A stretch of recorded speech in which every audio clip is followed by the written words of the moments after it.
Greg Shoeamker, tristatefootball.com, here at Ross High School with head coach Brian Butts. And the Ross Rams go into 2013 on a 4-game winning streak. And coach, I mean, really, talk about momentum and what that means going into a season like this. Well, we're very excited. The big thing with high school momentum in that regard is the fact that we return so many kids. And that's where we feel real good. The year before we had a successful season, but we graduated the vast majority of the football teams. So this was a learning curve for us. And we started playing really good football down the stretch, beat some good football teams, and we're very excited about what we have come back. We know what our identity will be going into season, which is big, and we should be able to ride that. We know we're going to line up and run the football. Yeah, and one of the things in the SWAC, and I want to talk a little bit about the SWAC right now, it is sort of smash mouth football. I mean, it's get it and run it and talk about playing in that league, because it really seems to be one of those leagues that has been really good in Region 8, Division 2, and now it could be Region 12, Division 3. It could also have a major impact for this league, can't it? We were excited when the league started to form. We knew that the league was trying to get to 8 teams, which is key to scheduling.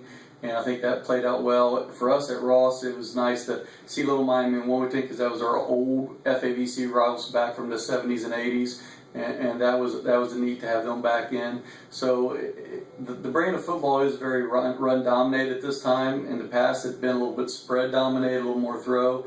But you got to be able to stop the run, and that's the kind of football we like to play. Here at Ross, we're getting back to kind of our roots. Back when Dick Bauer was head coach, we're running the football real well right now. We're running downhill, which is what we want to do.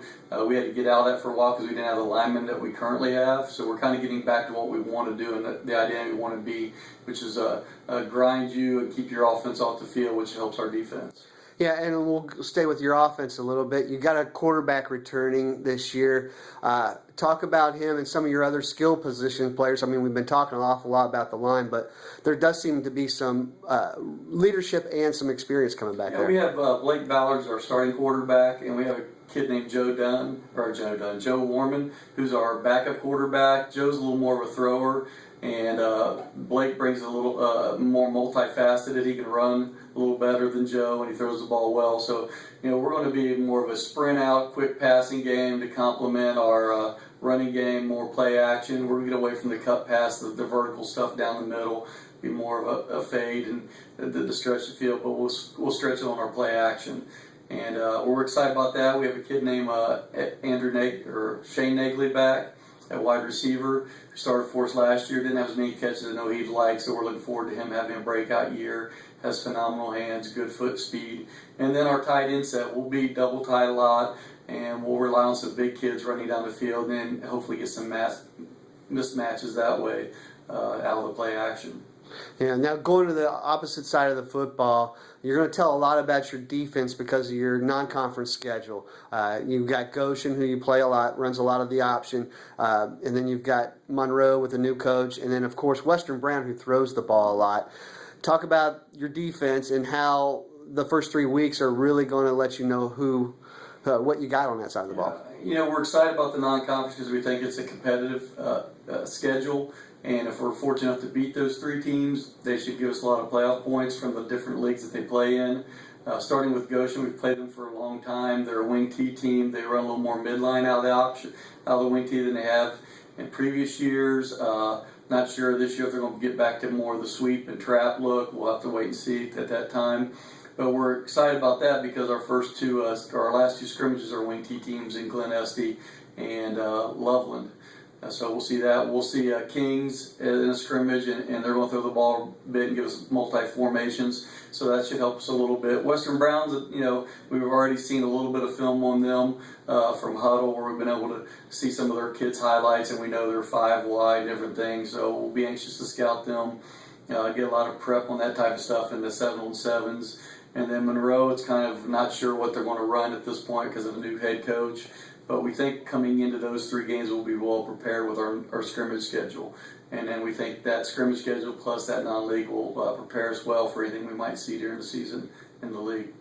You've been here a long time, and you talk a little bit about Huddle. But how has preparation changed from the time you started to now for a preparation for a team changed? The Huddle's one of the best things that's happened to coaching because it allows everybody to be more prepared with less time. The time you spent burning DVDs, just getting everything ready to review, it's now instant and you're ready to review it right away. So you spend the same amount of time actually looking at the film, but you don't spend as much prep time getting ready to look at the film. And that's the big key that's cut down on preparation, is you can go right in, it's uploaded, it's cut, you're ready to go. You put editing into it and really teach your kids. Send them home and tell them to study it, which is a neat factor of that is, here, you need to watch these 6 plays, and then you can look online to see if they actually watched it. So everything with that is just phenomenal in your preparation.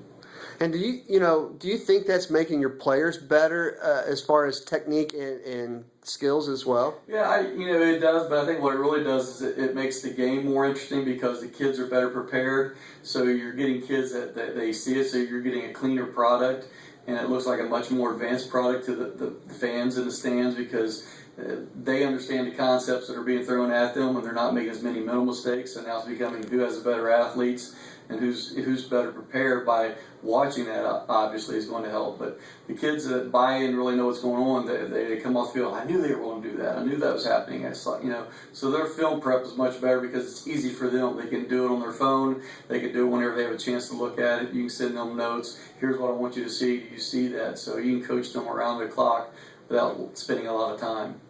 Now, this little place up here at Ross is a pretty cool little place. Robinson Field's neat.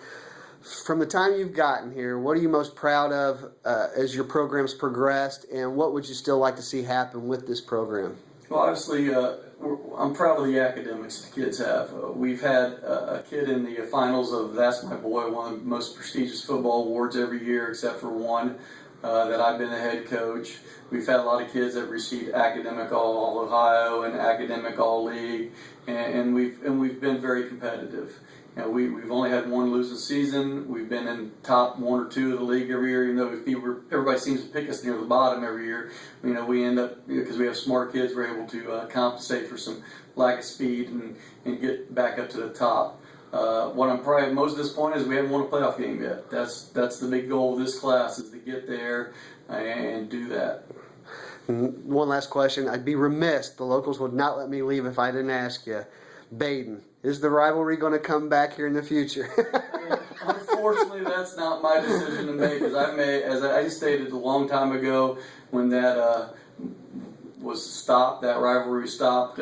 People asked me, did I have any part in it, or did I want that? And I was like, I haven't beat them. I said, I'm a competitive person. I'm going to keep trying till I do beat you, and I haven't beat them. So yeah, I'd like to play it, but that's not my choice. So I respect the administration's decision, whatever their decision is based on.